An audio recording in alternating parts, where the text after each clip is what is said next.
This is going to be a fun topic for anybody that's just joining us and has never seen episodes 1 through 5. Please go check those out. But Mike and I are just chronologically working through the timeline of what's brought us to this place right now, which is him in West Kelowna, me in Costa Rica, an inner circle that is a month and a bit into existence. And then, of course, this amazing experience that you and I have now locked in fully within the last 24 hours. Everything's planned. All the events are locked in. The facilitators. Oh, dude, I can't wait. It's going to be so fun. There is a fire burning in my belly towards this experience. There is. I just got off on conversation about it, and it's just, the passion and the need out there for people that are looking for it as well. It's incredible. And so we opened it a few days ago, and we've already got 7 people committed. So only 13 spots left. Yeah. It's pretty exciting. And it's so fitting that we're talking about this topic now, because it was around this time last year, March of 2022, where both of us started to really lean into this new identity that was starting to form for both of us, that we later learned, and we're even speaking to it now, already existed. It was just waiting for us to step into it. We knew our truth, or at least we knew some of the questions that we might need to ask to try and figure out who am I and what am I supposed to be doing, or better yet, being in this world. And it was March. It was a year ago. It was a year ago that, this right here, the Conscious Creators, we doubled up on the t-shirts today, became real. But it was early. We were still kind of figuring it out. And maybe speak to your journey on that, because I know you've got, people can't see it on the screen there, I don't think, but you got a pretty cool looking poster on the wall there as well that really speaks to some of the physical things that actually manifested from that time. So talk about that stuff, man. What does Conscious Creator mean to you? Yeah, for me, it was, as you say, that was the beginning of, which seems like 5 years ago. It's insane what we've done, the time we've expanded over the last year, and what's been created when we reflect and look back. Because it was only a year ago that I was in this space of just knowing that, we were having amazing conversations. We knew there was an area that I wanted to serve, bring my voice into the world of the things that I wanted to create, the positivity, the messages of people living, and didn't really know how. Of course, we in our tight circle that we were expanding had those conversations, but I knew you had a podcast. I knew I'd yearned for one for years and was too afraid to take the first steps because I didn't know where the hell to go. And then, you opened that door. Said, well, I've actually started not 1, but 2, and have the system pretty dialed, have VAs that help me with flow and all this. So you worry about your message, and let's work on putting this together. And that truly gave birth to a lot of what we have today, right? It really started us working close together.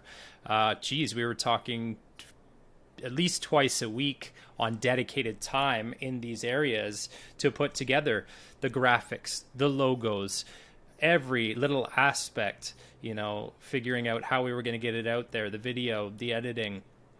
And then the creativity just started to flow from there, right? And if we think about the name, it's even funny because Conscious Creator was something I had come up, and it's not, I've seen it, other people have used it. It's not completely original what is these days, but I remember at the time you were saying you should name it Extremely Conscious. And now, of course, we've got our brand that is Extremely Conscious, with the retreat, with our group and everything. And so it's neat when we think back to that of how we really started to lean in to not having a clue what we were doing, but knowing that what we were experiencing on a spiritual level, on a conscious level, with the work that we were doing, was something that other people had to experience. And so we dove deep to figure out how we could bring this to other people. And, one of the mediums was the podcast. And we know what was born later, our first retreat. Yeah. Which we'll get into more detail on a future live as well, because that's a fun story too, just how all that came together. But I think he said a couple of key things there, and it kind of ties into the subtitle that I had for this one, which was the death and rebirth, identity, death, and rebirth. And a lot of times when you hear that, you think, oh, an old version of myself completely died and this brand new person showed up and everything in your life shifted. That's not the case. And I think that's a lot of times what scares people is if I change and actually follow my heart and what my intuition is telling me, is my marriage going to fall apart? Are my friends not going to want to talk to me? Are my family going to disown me? If I started to speak out loud what I'm actually learning and experiencing and feeling and wanting to share with others, are they going to resist it? And now naturally I, as a human being, start to feel rejected. There's a lot of things that come up, but I think back to that time though, man, and it's very similar to how we've chosen to operate in the inner circle and why we decided that the micro actions, the daily micro actions were so critical, because that's what we did a year ago. Because you were at a point where you were saying, I think I want to do this. No, I'm ready to do this. And what did we do? We didn't start with trying to, figure out how to duplicate what Rogan's doing. We just started with the basics. We did it one little piece at a time. And most of it, though, anchoring back to the why.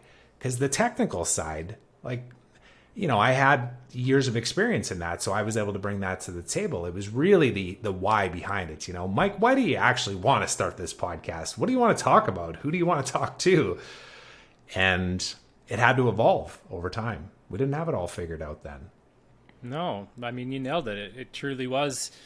My first episode was recorded in my truck with my iPhone, even though I had this mic right here, this computer setup, everything. But it was the resistance to start.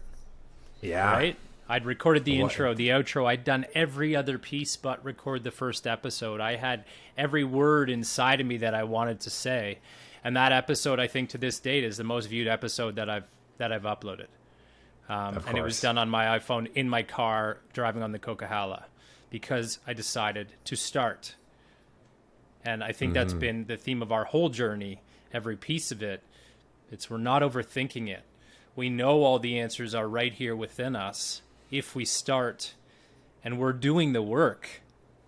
The answers are going to come to us in divine time because we're creating space within us for our intuition to speak, to the universe to speak to us. And that may sound really out there for a lot of people, but this is the work we've done over the last year to allow this to come to life and to now serve other individuals that are experiencing the same thing. Yeah, and there's been language along the way that both you and I have picked up and really started to embody and believe too. The idea of it already exists. You just have to step into it. I know when I first heard that, I thought, well, that sounds insane. What are you talking? Are we talking law of attraction, manifestation, woo-woo stuff? And that's how I used to speak about it. And now I understand that if it's meant to be, it's up to me, which means I still need to move. But there is so much to be said about belief in something that you can't yet see, but you just feel is the right direction and moving in that direction. And then knowing that if you do it alone, you might go fast. Like if you would have started your podcast on your own, for example, you probably could have hammered through it faster than working with me and figuring out all the little nuances and potential, bumps along the way. But if you want to go further and have it be actually a piece of the foundation of your why that can then grow exponentially, you do it together. And not just me and you. I mean, even the other people that we were surrounding ourselves with at that time, like Danielle, of course, was one of them. There was a number of people. We were getting on calls with a group of people. Yep. I was starting to pull together calls with Danielle through what we had called the Source Collective at the time. Just getting people together that truly believed that they could consciously create their reality, which doesn't mean that everything that they desire comes true, because we know that this is not how it works either. There's a huge element of surrender and trust, and what is meant to be is meant to be. Just give into it. But that's what comes up for me too at that time. Was there was a ton of growth and just a trust that had to be implemented, because we didn't know what was going to come of all this. We just kind of knew that we wanted to move in this direction. Yeah, trust is a massive piece, right? Especially when you're working with other individuals. You know, an amazing example of this is we see what's happening today with Kennedy right now. Kennedy is a pro snowboarder, and she's you know, gone through years of working with Danielle in visualizing and putting in the work, and this seems to be her year. I think she's hit multiple first place. She's hit a second place. She's on fire right now because she has put the work in, and that's what's so key to this, right? It's like it's not guaranteed to happen tomorrow once you start doing this work. It is divine time. It is when the time is right. And the reality is, when she started this, there probably wasn't, you know, even if she had that success, the things around to support her personally. And that's why it's happening now, because everything is falling into place when it should, right? And it's, yes, this is a very funny space to play in, because we're seeing it with the guys that we're working with right now. Some are fully on board with some of the verbiage we're using, right? And others are ebbing and flow in peaks and valleys of, what do you mean I just should go and do this? You know, what do you mean I should just trust that it's going to be okay if I do this? And, you know, in the marketing and sales world, that's not generally accepted at board meetings. No, it's not. And we've already spoken about that in some of the other lives that we've done, this whole idea of, are we measuring the right things? And what if we actually took care of the foundational elements of a sales role, for example, instead of just hammering the phones constantly? But I just thought of a quote, and I'll probably butcher exactly how it goes, but, you know, the mentor, the teacher, the guide will arrive when the student is ready.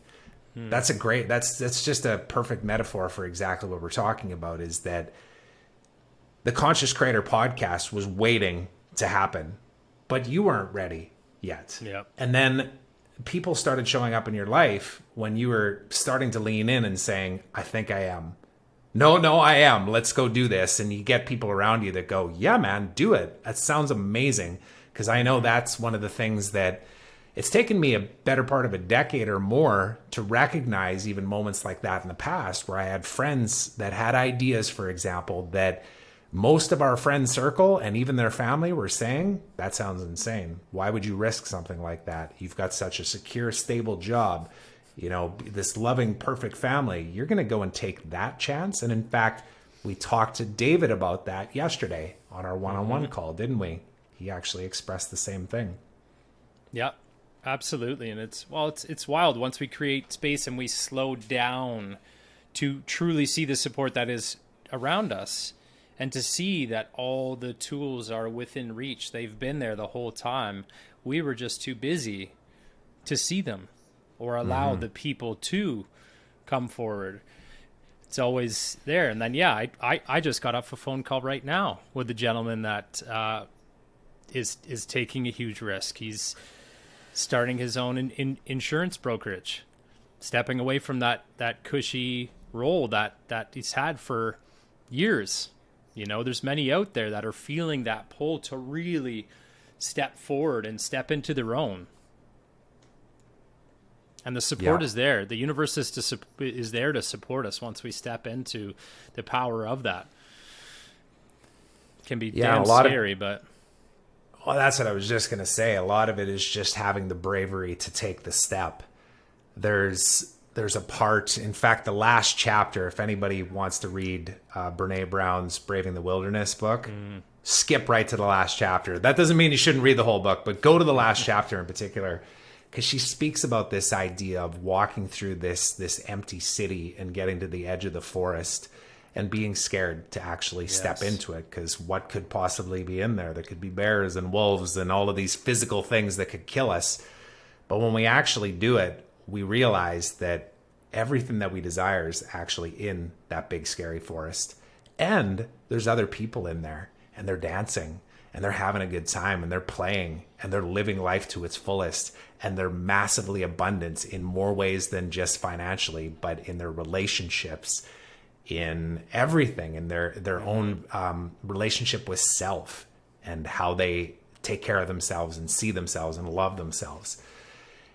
And when you read that, it's inspiring. And then you metaphorically put yourself in that city and you get to the edge of the forest, it's scary. You have to have bravery to take the leap. And, you know, even what we're talking about right now, Mike, in the language that we're using, there are people that are going to listen to this and go, these are my dudes. I need to figure out what these guys are up to. And there'll be other people that'll think that this is insane. Yep. And it's because they're just not at that stage of their journey. And that's okay too. Because, yeah, we know that there are things that exist that you can't see in this world. 100%. And those are the people that we want to be attached to as well, right? And they are out there, and there's many of them. And, you know, we've talked about this transition many a times, but that's why this journey can be very lonely as well, right? We've seen it in the inner circle with the guys of how they're evolving and how they're saying goodbye to the old parts of themselves. Again, the phone call I just got off of, you know, how when we talk about men at our age, we're not in sports generally anymore. Most of us are working remotely. So where do you find that connection piece to have the deeper conversations? The guys that, don't want to just sit and watch the game and drink beer. They want to do more in life. They want to climb a fucking mountain. They want to start a business. You know, they want to go in on a joint venture to open a retreat or multiple retreats. Big audacious goal conversations that aren't just far out there and just side notes, but it's like, okay, well then let's set a first call on Monday and start talking about this and an action plan. Yeah. You know, those are the people we have designed our lives and what we're creating to be around and to connect, because we know that stuff is all possible and real and within our capabilities and theirs.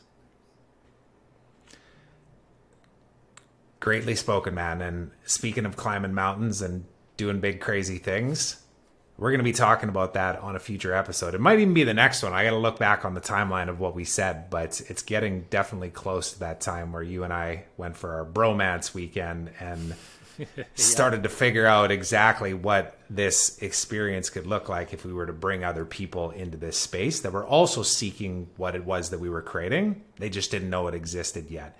And that's exactly what we're up to right now. And on that note, I'll just tell anybody that's watching this, if this does resonate with you, feel free to reach out to either Mike or I, and go check out extremelyconscious.com too. Everything's linked up there, and we're going to continue to update the experience page in particular with all of the micro details of what we've coordinated here now, because nobody even knows what we have going on. And we are going to keep some things secret because this is part of the mystery of hosting these live in-person events. But there are a few foundational things that we are going to share, hey, Mike, that I think will just fire up people that are on the fence maybe about, should I go to this? I'm not sure yet. I can't wait to release that. Some of the peak experiences of the extremely conscious experience that you'd expect, we will leak. But some, as Trev said, they will only be found out once you're on the ground and you're in it. Yes, which requires some bravery. So step one, just like with everything that we've done the last few months, you have to have an intention to want to create change in your life. And it doesn't have to be from a negative standpoint. Things don't have to be collapsing around you. Everything could be going great, but you just know that you desire to grow constantly. Those are the people that we're seeking out, because that's exactly where we are. And we want to surround ourselves with more people like us. Selfishly. Of course we do. We rise together. Absolutely. All right, brother. Thanks for doing this. Thank you. And before we head, we also have a beautiful free breathwork experience, guys, coming up March 11th at 9 a.m. We'll drop a link here, but reach out if you want to join that. It's for men and women, and that is just one of our offerings to the world. So appreciate everybody watching. Enjoy the rest of the day. Ciao, brother. See you soon.